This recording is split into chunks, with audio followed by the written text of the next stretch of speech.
Minister, thanks for your time this evening. Do you have any plans in place yet to head to the Solomon Islands? Lee, as you know, the Minister for the Pacific and International Development, Minister Seselja, was there in the last week. And of course, I've been in contact with my counterpart, the Foreign Minister, Jerry Manelli.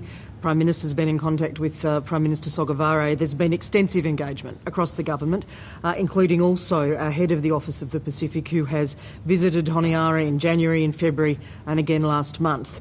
We understand, though, that this is a very serious decision that the Solomon Islands has made. We are, as we've said today, deeply disappointed that they have chosen to go down this path, but ultimately it is a sovereign decision for the Solomon Islands. As you would know, in diplomacy, there's no trade-off for a face-to-face meeting and those face-to-face relationships. Your predecessor, Julie Bishop, says she would have jumped on the first plane.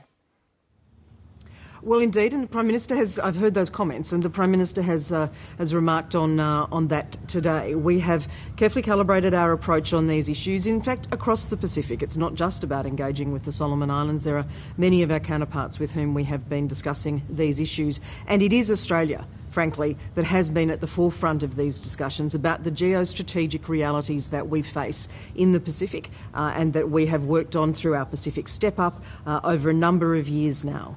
Gee, if Australia's been at the forefront of it, you must not have done a very good job if this is the result. Well, I don't agree with that characterisation, Lee. In fact, I don't agree at all. What we have engaged in across the Pacific is work with all of our partners through the Pacific Island Forum principally, but also in our bilateral relations. Australia is the only country in the world with a diplomatic post in every country in the Pacific Island Forum membership. We have provided in the new financial year coming in this budget about $1.85 billion in development assistance, and the Solomon Islands itself, from Australia's perspective, we are their largest development partner. They are our second largest development program in the Pacific, the first being Papua New Guinea. These are key relationships, but I do think that it is important to note respectfully that countries will always make their own sovereign decisions. We have been respectfully very clear about our concerns of the challenges that this agreement poses.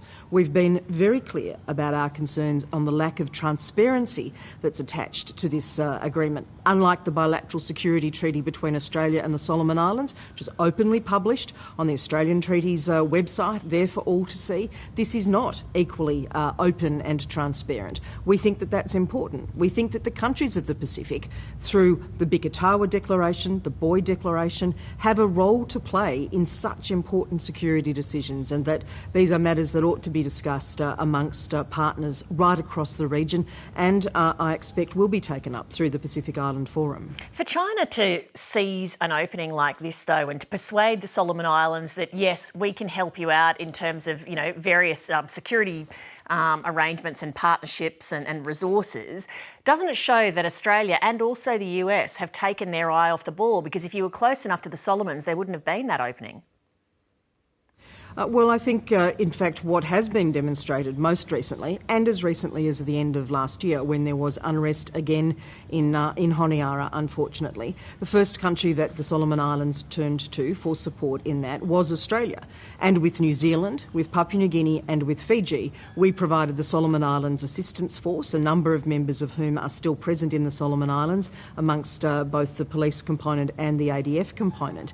That is because, as Prime Minister Sogavare has also reinforced recently, we are the Solomon Islands' first security partner of choice. He has also committed that this agreement will not lead to a military base in this region, and that is not just a Chinese military base in this region. That is not just a commitment to Australia. That is a commitment to the entire Pacific, as I said, invoked through the provisions of the Bikatawa Declaration and following that the Boy Declaration on security in the region.